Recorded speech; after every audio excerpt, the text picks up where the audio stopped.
Hi guys, welcome to this channel. My name is Jennylou and this video is going to be my first Ask Jennylou video. I initially thought of doing this for my other channel, which is Lockets and Charms, because people have so many questions about what I do in business and things like that. But I figured I should do this too for this channel. I have over 100 videos here and almost 100 subscribers, and we have never been really properly introduced. Like, who am I and things like that. So I posed a question on my personal Facebook wall. These are the questions that people have asked. They're not scripted. They're not something I thought of and just, like, how should I answer this? I'm just going to read off the questions and I'm just going to answer them as it is. So let's get started, and I hope you enjoy this. And if you do these videos too, let me know, because I find these really fun to watch. I've watched a few people's ask, whatever their name is. And yeah, so if you have any questions for future videos, please let me know as well. So let's get started. Where are you from and where is your name from? And I am from Southern California, and my name is not from the South. I have gotten so many questions about, like, hey, are you from the South? Because, like, Jennylou, Mary Lou, Betty Lou, like, I guess it's really popular in the South. I've never been there. So I'm like, no, I've never been in the South, and no, that's not where my name is from. I'm actually from Southeast Asia. Well, that's where I was born. And my mom said that back then there was a celebrity that was popular and she thought the name was really, really cute. So then she named me after the celebrity. And also she was just really into, like, really unique names. Like, my siblings have really unique names. You would not find them at those souvenir stores where, like, you can get like a mug or like a license plate with our names on it, because it's just like our names are really unique. So yeah, I'm not from the South. I'm actually from Southern California, specifically San Diego. And I'm thinking I'm probably going to be here the rest of my life. So yep, this is Jennylou and from Southern California. The next question is from Anna. She says, do you ever sleep? Awesome how you do it all. Family, homeschool, O2, hats off to you. As far as sleep, I kind of do and don't. It depends what your definition of sleep is. I actually do sleep more now than I ever have before. Like, before, when I was younger and in college and everything like that, gosh, I'm aging myself. I would, like, not sleep until 4 or 5 in the morning. And then maybe up until, like, last year, I would not sleep constantly until after 3 a.m. But now I tend to fall asleep around 10 and 11, if that's, and then rare occasions I fall asleep like at 2. But I do a lot of things. I really do, and I do them because I love them. So I have a family. I have 2 kids. I have a loving husband, and sometimes his schedule's crazy, so I just roll with that. I homeschool the 2 kids as well, and they're partially like in the traditional school, like for a few days, and then we do like a co-op, and then we do like all these outings and Girl Scouts, and just we do a lot of things. So technically I don't sleep. But what drives me is the love that I have to give my kids a wonderful childhood experience, and all the things that we want to do and cover and be educated in, as far as our way of schooling, which is homeschooling / charter / hack schooling. So I don't sleep. And as far as sleeping, there'll be like those rare occasions where, like right now, my son fell asleep. Like, they don't take naps either, so I don't get to take a nap. But they tend to be late sleepers as well as late risers, so I kind of just go with that with them. But yeah, no, I don't really sleep. And when I do these videos, they tend to be like late at night, like 2 in the morning. But I got to just jump on here right now because my son is taking a nap for the first time ever. We were like super, super shocked. My daughter's on her iPad. She's doing something educational. So yes, I don't sleep, but I try to, and I do more than ever. Okay, next question. What is your greatest accomplishment in life this far? I think my greatest accomplishment is just me being okay with my skin. For the longest time, I've always had, like, issues about, like, am I doing things right? Am I doing the best? And, I mean, I still beat up myself about it. For those who are my personal friends on my personal Facebook, like, I posted something yesterday that, like, I'm totally beating myself up and I just need to, like, chill, like, just chill, because God loves me regardless of what I do and how I feel. Beyond that, my greatest life accomplishment is just being okay and being content every single day of my life. I mean, we always want something more. We always want more of this, more of that. But in general, I'm very content of where I am and where God has placed me and my family life and just our situation overall. And I think my greatest accomplishment is just having this life and this outlook in life and the people that are in it with me. So that is my accomplishments. Number 3 or 4. What was the very first thing or situation that made you follow Christ? I have been a long time follower of Christ since I was a little girl. I mean, like from early on, I did the whole catechism and and I grew up, and then we started doing Bible studies in our home and going to church, and then this church and then that church. But like the part or the time in my life where I really dedicated my life to God was actually maybe about like 13 years ago.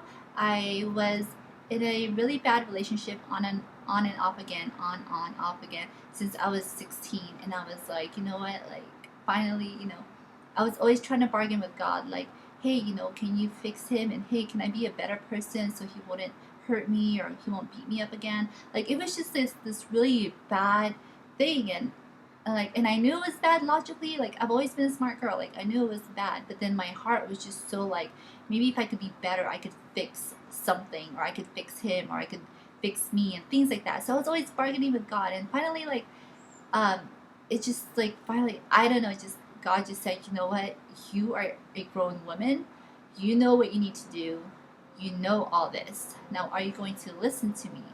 And so, like, there was at this point, I was like, God, just show me a sign that this is not good for me, and I will know that you are real, and I will just be forever faithful to you, and just that's it. I'm going to give my life to you. And with my ex, I always told him that, if I ever hear from you, or if you ever tell me that you do, then I'm going to leave, and we are done, and we're never going to talk again. So shortly after I had that talk with God, I saw my ex like a day or two later, and we were just like conversating, and he brought up something, and I was like, is that true? And he's like, yeah. And I was like, okay, then we know this is it, like we're done. And so I have never seen him ever since. Like that was it. Like God took him out of my life because I told God that I was ready. Once I found out, that's it, like we're done. And so I've never looked back, and God's never like, like that was just done. And I've turned my life over to God. I mean, I've fallen, I'm not perfect or anything like that, but I just knew like God was in control. If I just let him be in control, then my life would be better. And it has been ever since then. So that was my turning point, was just finally acknowledging that God was in control of everything if I just let him. His plan was so much better for me than what I had for myself. I just had to let him go with it, and I had to stop trying to control everything, trying to make things better when what I wanted was so bad for me anyway. So yeah, so that was the first thing or situation that made me really, really follow Christ on my own, without my parents, without anybody telling me. It was totally a God thing between me and God. Next question. 21. Why are you friends with crazy people like me? I am not friends with crazy people. I think I'm friends with a lot of people, and I think that is because I don't prejudge, or I don't set myself up to be like, I'm not going to be friends with her because she's weird, or I'm not going to be friends with her because she's not of the same faith, or I'm not going to be friends with him because he believes other different things. And I'm just a friend to all. I totally acknowledge and accept that everybody is different. They have different opinions. They're going to be in different political spectrums, different religious spectrums. I totally get that, and I totally appreciate that, because I really don't want for me to be in a total bubble, and I don't want my kids to be in a total bubble that there are thinking that everybody thinks their looks or feels or whatever the same way as them. However, I do guard my heart, and I do keep myself away from anything that would hurt me. So for example, if somebody is constantly totally negative and always just bashing people, I'm not going to be around that. I could be a friend, as in I'm not going to be mean to them, but I'm not going to like surround myself with that type of outlook, because that's just not good for me. However, I can respect that that's their perspective. I can respect that that's how they want to live their life. That I can respect that that's their outlet, but I'm just not going to like embrace myself in that surrounding. So you know what I mean? Like I'm friends to all, but I'm just not going to like totally associate with things that like are not within my flow. And meanwhile, I'm not going to disrespect them for flowing totally a different way, if that makes sense. What is your absolute favorite piece of origami alloy jewelry? So for those who don't know yet, I do origami alloy jewelry, which is a customized jewelry line that you can do from home, from the office, from the beach, whatever. And that's on my other channel, which is youtube.com/lockets n with the letter N charms. And so there I share with you like how to do the business, what the jewelry is, and so forth. Being that I have practically almost all of the jewelry, I can't say I have a favorite. I still have jewelry from Target and have jewelry from different companies and things like that, because as a fashionista, as somebody who likes fashion, I just love all the different looks and I can appreciate all different brands out there, even Target brands. But as far as like my favorite origami out jewelry, I love the things that look really dainty. For example, as far as lockets, I like the mini lockets, like just small lockets, like, you know, like you could put like 1 or 2 charms in it that really means something to you. So a mini locket of any of the colors that we have, those are my favorites. We have a lot of new things coming out on August 18th, which is a couple days from now. So there's a lot of things that I'm gonna like in there, because there's a lot more delicates coming out. So I just like delicates and things like that, because I'm pretty much a small frame and I think that they dominate. And then on the other spectrum though, I have other jewelry that are like statement necklaces, which is like really big jewelry.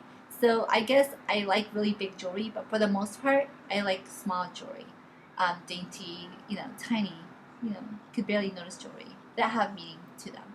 So that is as far as origami out jewelry. Next one is, what is your favorite Pampered Chef product and why? Well, my friend Sandra is a Pampered Chef consultant. She's a paleo Pampered Chef consultant. So not only does she do Pampered Chef, she does paleo, which is like a type of lifestyle and a type of eating, a type of diet. So some people call it paleo, some people call it paleo, some people call it paleo. And so anyway, as far as my favorite one, my kitchen is equipped with it. My mom tuned me into Pampered Chef because she bought me like this whole set. And so, you know, all my cookware that I've got from other stores have come and gone in the trash. And so I still have Pampered Chef. So my favorite one is actually the latest I've been showing on my Instagram, which is this double burner like skillet thing. Like a double burner skillet. I'm not even sure what it's called, but it's rectangular, and I'm able to put like a bunch of eggs or a bunch of pancakes all at once, and it's done. Like breakfast is served. Sometimes even dinner or lunch, we'll do pancakes and eggs, and it's just really cool. My kids love it. I'm done really quick because you can do 4 eggs or like 3 pancakes. So if you want to see how that works, you can go to my Instagram and you can see it. Like just scroll back a few days or something, and you'll see that piece of like double burner skillet. I think it's amazing, amazing, and it doesn't warp. We had one that was like cheapo that warped, went in the trash. The Pampered Chef one does not. What would you tell yourself 10 years ago? So 10 years ago would be 2003. I would tell myself that do not be afraid to learn. I mean, I was in and out of college, not knowing what to decide on, what to do for college, what to do with my life. And I would tell myself that it's okay to not know, but just keep going, just keep learning. I've done so much in college as far as classes.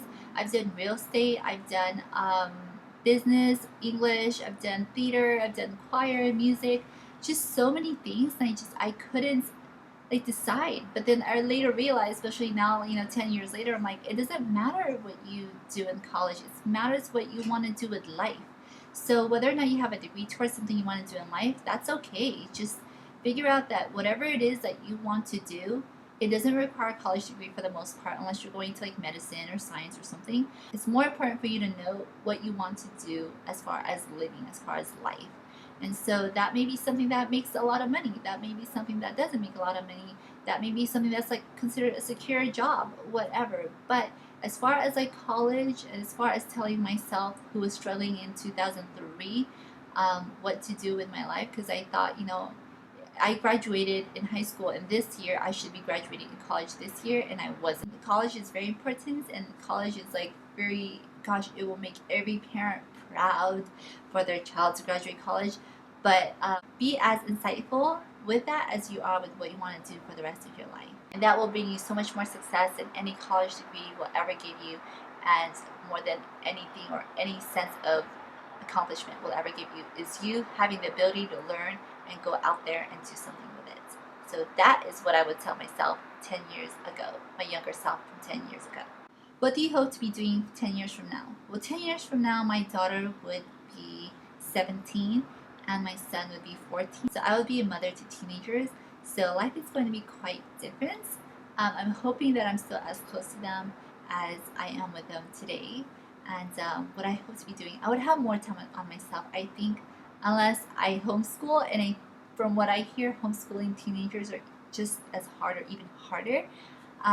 But I'm not worried about that. But 10 years from now, I think I would have a little bit more time to myself. I would probably be doing some more traveling. I would probably be doing more of like making my home beautiful, more cooking, more fashion, beauty, taking care of myself. Like I really like the fashion and beauty world, but I'm more into like inner beauty kind of stuff and things that make you healthy and keep you healthy. So I love my Ipsy, I love my Birchbox, I love looking good as far as clothes, but I'm really into like motivational, internal beauty and food kind of stuff. So I'm thinking that I'm going to be doing something like that, whether it be offline or whether on YouTube. I don't know, but that's what I hope to be doing, as you know, on top of what I already do, which is like which is like San Diego and family and life and homeschooling. So we'll see, we'll see. And the last question is, what is a secret talent you have? And I don't know if it's really a secret. I guess it's a secret to those who just, like, I guess it's a secret to those who met me after my kids, because I feel like I totally have a different life before I got married and one after, because I moved to a separate part of San Diego, and like it's still San Diego, right? But I swear, like everybody from high school and everybody I knew, even my family, lives at the other side of San Diego, and I'm like here on the other side.